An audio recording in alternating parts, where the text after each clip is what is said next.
A florist receipt slipped out of her husband's winter coat. White lilies, $42 3 months ago. She had never received white lilies, not once.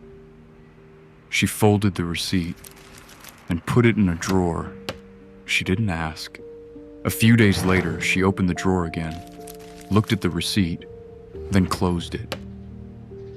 That evening he made pasta, forgot to set out a fork for himself, poured her water first, asked if she wanted more parmesan.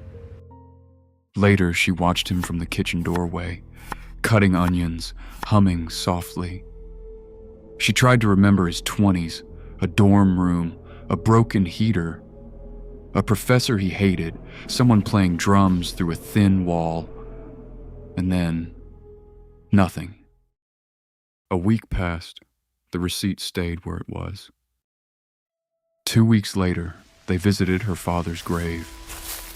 They stood there for a while, talked about replacing the flowers next month, talked about the weather, talked about nothing. Then he started walking back toward the parking lot. Halfway there, he stopped, looked to his right, and turned down another path. She followed, a few steps behind, a small headstone. Margaret Taylor.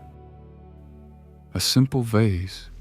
Inside it, dried white lilies, petals curled inward, edges turning brown.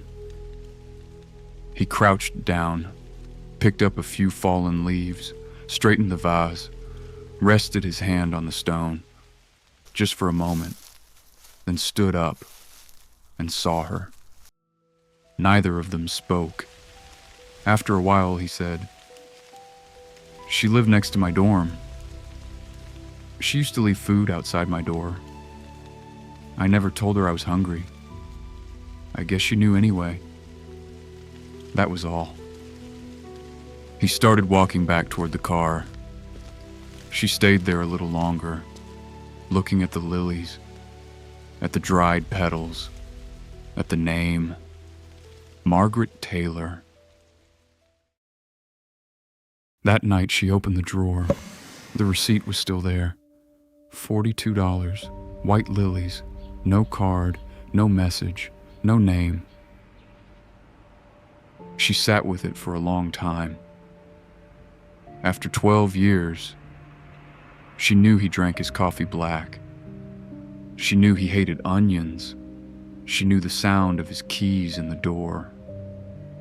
But she had never asked who had fed him when he was too ashamed to say he was hungry.